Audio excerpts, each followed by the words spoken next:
안녕하세요 여러분. ICT 기술 이야기 임진철입니다. 오늘은 여러분들하고 같이 2021년 ICT 기술 동향에 대해 가지고서 좀 살펴보고자 합니다. 지금 이제 작년 말부터 국내외 여러 기관들이 ICT 기술 동향에 대해 가지고서 발표를 하고 있습니다. 발표를 하고 있는데 그 중에서 이제 글로벌 리서치 회사인 G사에서 발표한 것을 바탕으로 해서 올해죠, 올해 2021년 ICT 기술 동향이 어떠한지 살펴보도록 하겠습니다.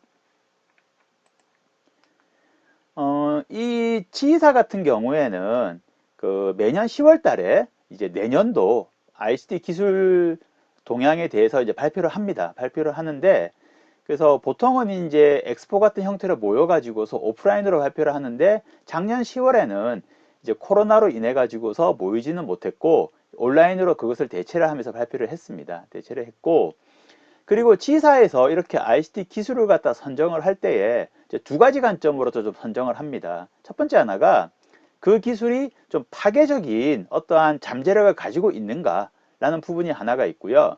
두 번째는 사실 이 부분에서 많은 분들이 약간은 좀 혼란을 갖고 계신 부분인데 2021년 기술이라고 해서 2021년도에 영향을 미치는 그러한 기술을 의미하는 것은 아닙니다. 아니고 5년 이내에 티핑 포인트가 와서 상당히 크게 영향을 미칠 기술들을 선정을 해서 발표를 하는 겁니다.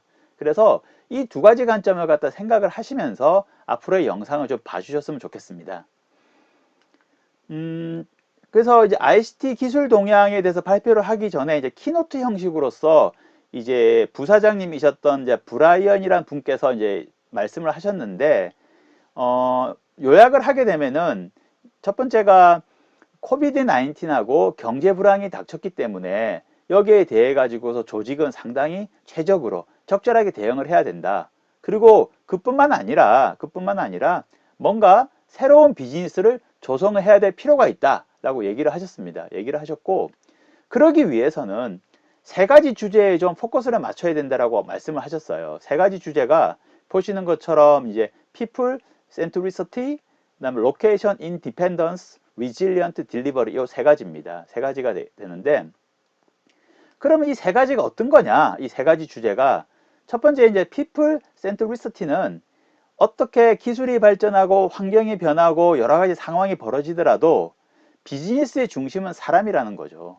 비즈니스의 중심은 사람이기 때문에 뭔가 사람 중심은 변하지 않는다. 그래서 사람에게 뭔가 디지털라이즈도 되어진 프로세스를 제공할 필요가 있다라고 좀 설명을 하는 주제인 것이고 두 번째는 로케이션 인디펜던스입니다. 요거는 아마 문자만 보시더라도 어떤 의미인지 아실 거예요. 코비드 19으로 인해 가지고서 그 조직의 이해관계자의 위치가 이제 좀 많이 분산되고 많이 흩어졌습니다. 예전에는 어떠한 이제 그 물리적인 건물에 모여 가지고서 일을 했다고 한다면은 이제 원격 근무라든지 여러 가지 형태로 위치가 이동을 하게 됐었죠. 이러한 부분들이 있기 때문에 원격 채널이 상당히 강화가 될 수밖에 없죠.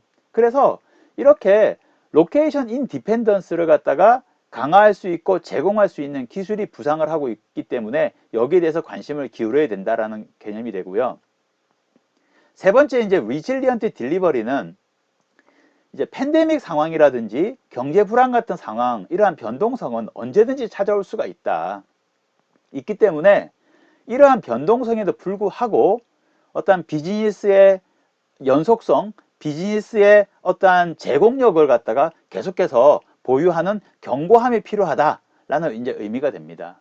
그래서 이 세 가지 주제에 대해 가지고서 각각 세 가지 기술들을 선정을 해서 이제 같이 좀 발표를 했습니다. 이제 거기에 대해 가지고서 하나씩 좀 살펴보도록 하겠습니다. 먼저 첫 번째 주제인 People Centricity에서 첫 번째 기술이 이제 인터넷 오브 비헤이비어입니다. 요것을 갖다가 이제 번역을 하면은 뭐 행위 인터넷 이쯤 될 것 같은데 요거는 디지털 더스트를 수집을 하고 저장을 하고 분석을 하고 인사이트를 발굴한다는 의미가 됩니다. 그럼 디지털 더스트는 뭐냐? 사람들이 살아가면서 생기는 생활 속에서 나오는 어떤 많은 데이터들 그리고 일을 하면서 생기는 많은 데이터들을 다 묶은 것을 의미합니다. 말 그대로 사람들의 행동과 행위 속에서 나오는 어떠한 그 데이터들을 말하는 것이 되겠죠. 이러한 것들. 그래서 이렇게 나온 데이터들이 이제 거꾸로 수집되어지고 분석되어진 뒤에 거꾸로 사람들에게 다시 피드백되어지고 영향을 미치게 된다라는 의미가 됩니다. 그래서 뭐 예를 들면은 여러분들 뭐 들어보셨을 것 같은데 이제 그 우리가 운전 습관이라는 게 있지 않습니까? 그 운전 습관이라는 게 있는데 운전 습관에 대한 데이터, 로그 데이터를 쭉 수집을 해가지고서 저장을 한 뒤에 뭔가 분석을 해서 거꾸로 이제 그 운전자에게 피드백을 줄 수가 있죠. 당신의 운전 습관은 이러이러한 부분이 있어서 이러한 것을 고쳐야 되는 것이 권고된다. 이런 식이 되겠죠. 아마 이렇게 될 텐데 그런데 이게 이제 말씀드린 것처럼 그 개인의 생활과 행위에 관련된 데이터이기 때문에 상당히 프라이버시하고 밀접하게 이제 관련이 되게 됩니다. 그래서 이것이 뭐 유용한 줄도 알겠고 어떻게 좀 효과가 있는 줄도 알겠는데 과연 이것이 바람직한 것이냐 이렇게 사람들의 어떤 생활과 행위에 관련된 데이터를 수집을 하고 그것을 가지고서 뭔가를 하는 것이 개인의 프라이버시를 침해하는 것 아니냐에 대한 그 이제 문제는 존재하는 겁니다. 이 부분에 대해 가지고서는. 두 번째가 이제 토탈 익스피리언스 스트래터지인데 요거는 말 그대로 어떤 경험을 의미합니다. 경험인데 우리가 이제 경험이라고 하게 되면은 사실 이제 커스터머 익스피리언스 고객 경험이 있고 그다음에 이제 직원 경험이 있고 뭐 사용자 경험이 있고 이런 경험들이 쭉 있게 되죠.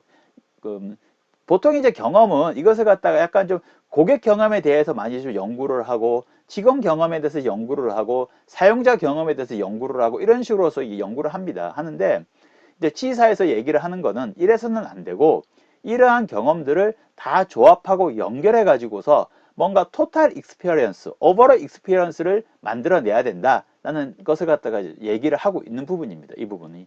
그래서 여기에 관련되어진 우리가 생각해 볼 수 있는 기술들은 상당히 많이 있죠. 이러한 부분들에 대해 가지고서. 그래서 G사가 이제 예를 하나 든 것이 뭐 예를 들어서 통신사 예를 하나 들었는데 이제 고객이 이제 통신사의 이제 서비스 센터를 방문하고자 할 때에 뭐 앱을 통해서 예약을 하고 그리고 나서 그 통신사 서비스 센터에 가까이 갔을 때에 뭔가 메시지를 받아서 당신이 지금 이제 우리 서비스 센터에 오시게 되면은 얼마 정도의 대기 시간이 필요하다라는 어떤 메시지를 받게 된다든지 그리고 지금은 인원이 얼마 정도 붐비고 있으니 좀 이 시간 말고 요때 오시게 되면 더욱더 안전하게 뭔가 이렇게 좀 빠르게 업무를 처리하실 수 있을 겁니다. 라는 것을 또 이제 정보를 받게 된다든지 이러한 것을 또 예를 좀 들고 있습니다.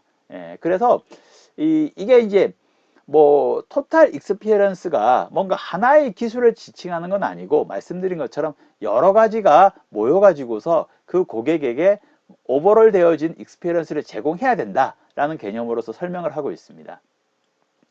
세 번째가 이제 프라이버시 인핸싱 컴퓨테이션인데 요거는 말 그대로 프라이버시를 뭔가 좀 강화를 하는 어떠한 이제 처리다라고 볼 수가 있는데 그러면서 이제 개인정보 같은 이제 개인의 식별정보 같은 민감 데이터를 처리하고 분석하기 위해서는 그 세 가지가 필요하다라고 얘기를 합니다. 첫 번째가 신뢰가 보장되어진 환경이죠. 신뢰가 보장되어진 환경. 두 번째는 분산 처리 방법.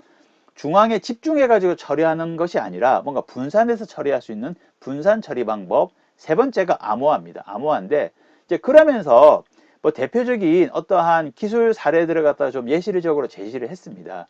이제 그것이 이제 차분 프라이버시와 뭐 동형 암호화 뭐 이 외에도 몇 가지라도 제시를 했는데 여기서 이제 차분 프라이버시라는 것을 잠깐 설명을 드리면은 우리가 그 이제 뭐 예를 들어서 병원에서 우리 병원에 입원한 환자들이 있고 그 입원한 환자들이 어떠한 병을 가지고 있는지에 대한 리스트가 있다라고 해보게 되면은 거기에서 이제 그 사람의 이름이라든지 생년월일이라든지 이런 것들은 뭐 개인정보가 될 수 있기 때문에 이제 비식별 처리를 갖다 할 수가 있습니다. 비식별 처리를 하게 되는데 그런데 이렇게 비식별 처리 기반으로서 개인정보를 보호하는 것에는 좀 취약한 부분이 있습니다. 뭐냐면은 추론이라고 하죠. 말 그대로 배경 지식이 있는 사람 같은 경우에 배경 지식이 있으면은 뭔가 추론을 해가지고서 이 사람이 누구일 것 같아 라고 이것을 갖다가 좀 찾아낼 수가 있어요. 찾아낼 수가 있기 때문에 이러한 이렇게 이제 좀 비식별 조치가 꼭 완전히 개인정보를 보호할 수 있다라고 하기는 좀 어렵거든요. 그래서 이 차분 프라이버시는 이러한 이제 그 정보 집합물, 그래서 이제 환자들이 어떠한 병을 앓고 있는지에 대한 리스트 정보라고 해보게 되면은 이러한 그 정보 집합물에다가 노이즈를 첨가하는 겁니다. 노이즈. 말 그대로 뭐 상관없는 정보들 아니면은 이제 다른 정보들을 갖다 첨가를 해버리는 거죠. 그래서 이제 추론을 갖다 할 수 없게끔 원천적으로 막는 것을 갖다 의미합니다. 그것이 차분 프라이버시라 부르게 되고, 이제 두 번째 이제 동형 암호화는 어떤 거냐 하면은 이렇게 이제 개인정보를 비식별 조치화 한다든지 또는 이렇게 노이즈를 첨가해 가지고서 한다든지, 그리고 또 어떤 경우에는 당연히 이제 아주 중요한 정보는 암호화를 시키게 되잖아요. 암호화를 한다든지 하게 되면은 분명히 개인정보는 보호가 되는데 이것을 분석 관점으로 보게 되면은 좀 상당히 좀 가치가 좀 떨어지는 정보가 됩니다. 그래서 뭔가 분석을 하기 위해서는 어떻습니까? 말 그대로 암호화된 것을 복호화를 시킨다거나 또는 뭐 비식별된 것을 어쩔 수 없이 그냥 그대로 분석을 한다거나 이렇게 할 수밖에 없는데, 그랬을 경우에는 당연히 암호화한 것을 복호화하게 되면은 아무래도 이제 좀 노출의 위험이 있고, 그리고 그냥 비식별된 상태에서 분석을 하게 되면은 아무래도 분석의 효과가 좀 약간 낮아지는 그러한 이제 결과가 나오게 되죠. 그래서 동형 암호화라는 건 어떤 거냐면은 암호화된 상태에서도 연산 처리가 가능한 암호화 기법을 말합니다. 지금 현재 우리가 이제 PKI 기반의 어떠한 이러한 그 암호화 같은 경우에 이제 RSA라든지 이러한 암호화 같은 경우에는 아무래도 그런 것이 어려운데, 이제 그 동형화 이제 그 동형 암호화라는 기법을 이용하게 되면은 이제 암호화된 상태에서도 연산 처리가 가능하기 때문에 어떠한 좋은 분석 결과물을 좀 만들어낼 수가 있습니다. 그래서 사실은 이 동형 암호화라는 어떠한 그 암호화 방식이 뭐 나온 지 얼마 되지 않았어요. 나온 지 얼마 그렇게 오래되지 않았고, 이제 최근에 이제 개인정보 보호가 상당히 이제 큰 이슈로 대두가 되고, 또 그럼에도 불구하고 뭔가 효과적인 분석을 해야 되니까 최근 들어가지고 상당히 각광을 받고 뭐 연구를 갖다가 이제 진행을 하고 있는 그러한 암호화 기법이라고 이제 볼 수가 있습니다. 그다음에 두 번째 주제가 이제 로케이션 인디펜던스거든요. 로케이션 인디펜던스인데 여기에서 이제 첫 번째 기술이 이제 디스트리뷰티드 클라우드라고 해가지고서 이제 분산 클라우드죠. 분산 클라우드. 요거는 멀티 클라우드하고 좀 다릅니다. 멀티 클라우드 같은 경우에는 뭐 예를 들어서 이제 조직이 이제 AWS 아마존 퍼블릭 서비스도 쓰고, 그 다음에 이제 구글에 있는 클라우드 서비스도 쓰고 이렇게 벤더를 멀티로 가져간다든지 이런 개념이 되는데, 이제 분산 클라우드는 그게 아니라 이제 아마존의 퍼블릭 클라우드 서비스가 보통 이제 아마존의 퍼블릭 클라우드 서비스는 어떻습니까? 아마존에서 가지고 있는 리전에 설치가 되어져 있고, 우리가 그 AWS 클라우드를 갖다 사용을 하고자 한다면은 그 리전에다가 우리가 시스템을 세팅을 해가지고 활용을 하게 되는 거죠. 그런데 이 분산 클라우드는 아마존에 있는 그 퍼블릭 클라우드가 조직 IDC 센터 내부에 들어올 수도 있습니다. 내부에 들어올 수도 있고, 그러니까 아마존 리전에만 설치되는 게 아닌 거예요. 그러니까 말 그대로 아마존 퍼블릭 클라우드가 분산되어져 가지고서 물리적인 위치가 여러 군데 존재할 수 있다는 개념입니다. 자, 그렇게 되면 어떻습니까? 이게 네트워크 레이턴시가 상당히 단축되어질 수 있죠. 뭐 당연한 거죠. 우리 시스템이 아마존 클라우드에 있게 되면은 그 아마존 클라우드까지 갔다 와야 되는데, 우리 시스템이 우리 IDC 내에 있게 되면은 상당히 가깝잖아요. 이제 그러한 측면의 말씀을 좀 드리는 거고, 또 하나는 좀 이제 데이터에 대한 법적인 요건들이 있을 수 있거든요. 데이터는 조직 내부에 IDC에 있어야 된다, 이런 법적인 요건들이 있을 수 있는데 이러한 것들을 해소할 수가 있죠. 이러한 것들을. 그래서 사실은 이제 그 대표적인 사례가 온프레미스 이제 퍼블릭 클라우드라든지 그 다음에 모바일 엣지 클라우드, 이런 것들이 대표적인 어떠한 형태가 될 수 있습니다. 그래서 사실 아마존도 그렇고 그 다음에 이제 네이버 클라우드도 이런 서비스 상품들이 있어요. 그래서 AWS는 아웃포스트라고 해가지고서 이 자사의 클라우드 어떠한 그 시스템이죠. 하드웨어 렉 형태로 되진 하드웨어 자체를 갖다가 아예 그냥 저기 조직에 그 이제 기업의 IDC 센터에다 설치를 해주기도 합니다. 설치를 할 수가 있어요. 설치를 하고 그것에 대한 운영과 관리는 아마존에서 이제 제공을 그대로 하는 거죠. 자기네들 리전에서 퍼블릭 클라우드 쓰는 것처럼. 그리고 네이버도 뉴로 클라우드라 해가지고서 똑같은 서비스가 비슷한 서비스가 존재를 합니다. 그리고 네이버는 한술 더 떠가지고서 단순하게 이제 이제 서버가 설치되어진 렉만 가는 것이 아니라 아예 그냥 그 스마트 팜이라고 해서 뭔가 이제 컨테이너에다가 이제 렉도 넣고 그 다음에 거기에 이제 공조 시설이라든지 그런 것까지 다 세팅을 해가지고서 그거 조그마한 어떤 약간의 이제 스몰 IDC 개념으로서 만들어 가지고서 그 자체를 조직의 IDC에다가 설치해주는 그런 서비스도 있습니다. 그래서 이런 것들을 이제 분산 클라우드라고 우리가 이제 볼 수가 있죠. 그 다음에 이제 두 번째로서는 이제 Anywhere Operation인데 이거는 아마 이제 딱 그 제목을 들으시면 뭔지 아실 거예요. 말 그대로 어디서나 운영이 돼야 된다라는 개념인 거죠. 그래서 직원들이 있고 고객들이 있고 파트너가 있는데 이 사람들이 위치에 상관없이 시스템에 접근할 수 있어야 되고 배송도 돼야 되고 그 다음에 운영도 돼야 된다라는 것이고, 근데 여기서 한 가지 이제 좀 주의하셔야 될 게 이제 지사에서도 얘기를 했는데 물리적인 업무 장소가 필요 없다는 개념은 아니에요. 그건 아니고 디지털리하게 좀 더 강화돼야 된다라는 개념으로서 얘기를 하고 있습니다. 이 부분이.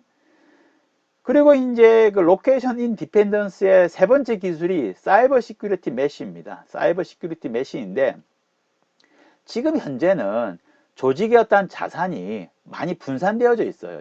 예전처럼 중앙 집중하는 상태로 다 모여 있거나 이런 시대는 아니에요. 아니고 또 근무의 형태도 다 많이 분산되어져 있죠. 많이 분산되어져 있기 때문에 예전에는 그래서 이제 왜 좀 월시티 개념이었어요. 월시티. 이렇게 벽을 이렇게 세우고서 벽 속에 있으면은 우리는 안전해 이 개념이었거든요. 근데 지금은 그런 거 아니죠. 그럴 수도 없고.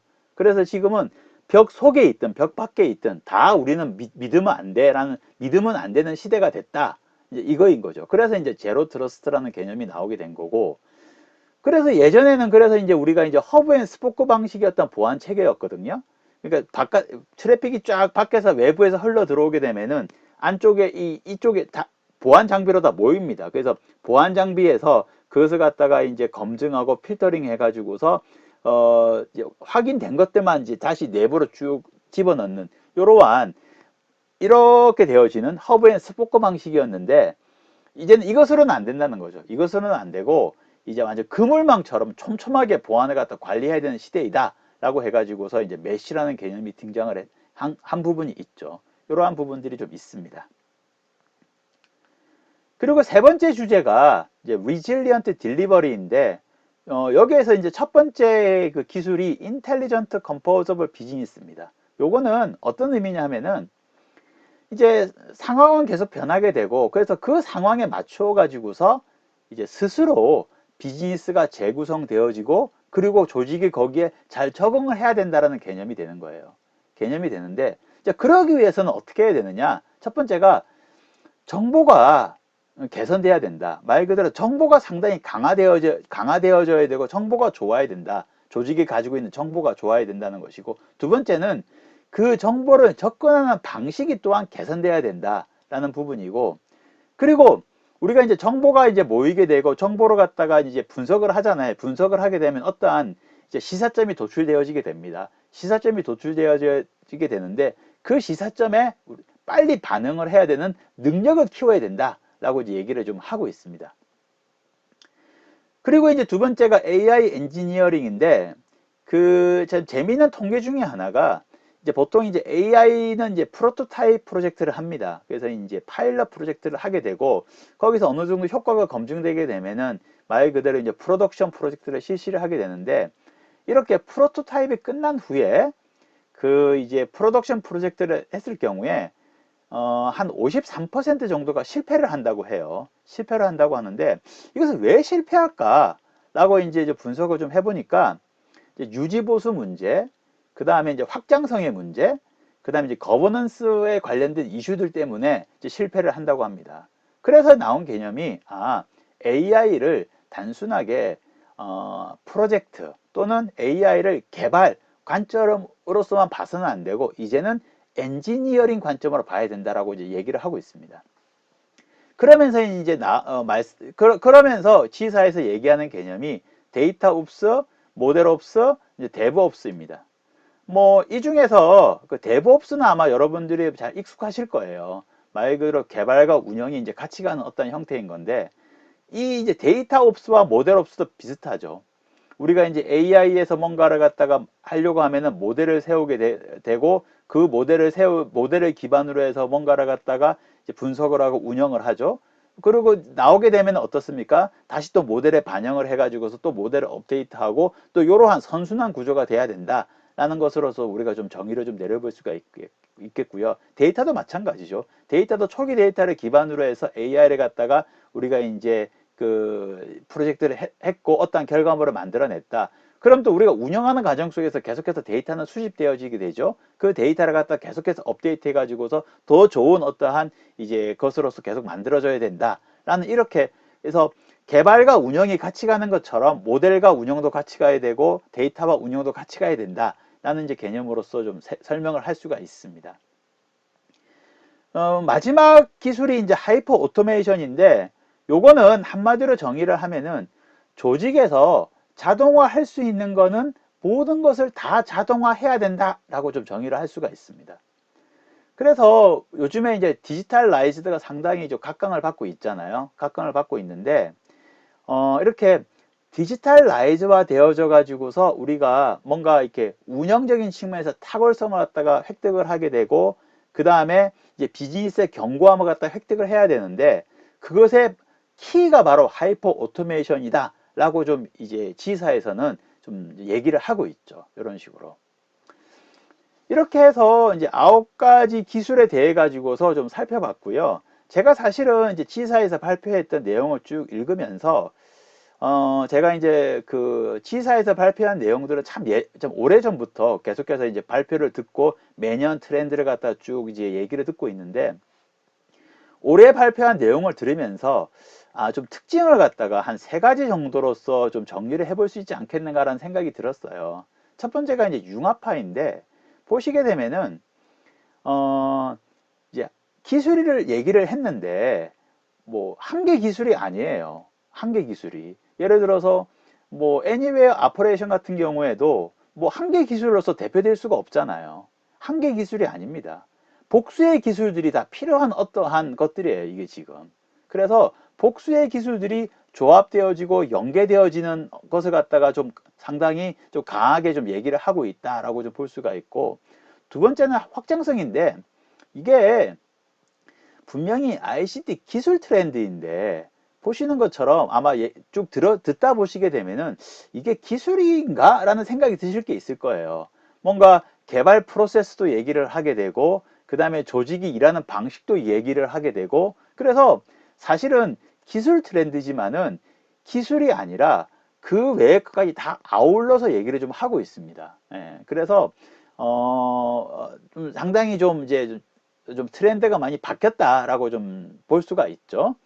세 번째가 이제 재조명인데 그 사실은 나온 지가 좀 된 기술들도 있어요. 나온 지가 좀 된 기술들. 뭐 예를 들어서 여러분들 뭐 애니웨어 아퍼레이션에 나오는 어떠한 이제 그 우리가 그 원격 채널 같은 거라든지 그 다음에 이제 원격으로 접속하는 기술들이라든지 그리고 이제 클라우드만 하더라도 그렇고요. 이런 것들이 뭐 갑자기 나온 신기술이 아니잖아요. 지금 나온 신기술이 아니잖아요. 그렇는데 예전에는 있었지만은 그 기술이 좀 더 발전되어진 것도 있고, 두 번째는 시대적인 상황이 그 기술의 가치를 갖다 더욱더 끌어올린 것도 좀 있습니다. 그래서 기술의 자체의 발전과 시대적인 상황이 맞물려 가지고서 뭔가 가치가 더욱더 커지게 되는 이러한 현상들을 좀 볼 수가 있습니다. 그래서 이렇게 우리가 이제 9가지 기술을 좀 살펴보면서 G사에서 얘기한 것을 살펴봤고, 뭐 제 나름대로는 3가지 정도 이렇게 말씀드린 3가지 정도의